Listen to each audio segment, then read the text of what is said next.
मला सांगताना आनंद वाटतो की मानकापूरचं जे स्टेडियम आहे त्याला आता आपण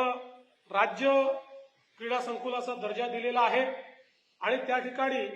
आंतरराष्ट्रीय दर्जाचं सगळं इन्फ्रास्ट्रक्चर तयार होत आहे। साधारणपणे पुढच्या महिने ते 1 वर्षात हे पूर्ण इन्फ्रास्ट्रक्चर तयार होईल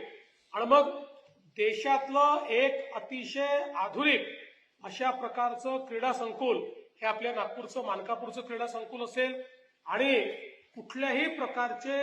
जागतिक स्तराचे जे क्रीडा प्रकार आहेत ते देखील आपण होस्ट करू शकू आणि जागतिक प्लेयर तयार करण्याकरता देखील सगळ्या प्रकारचं इन्फ्रास्ट्रक्चर तिथे असेल। त्यासोबतच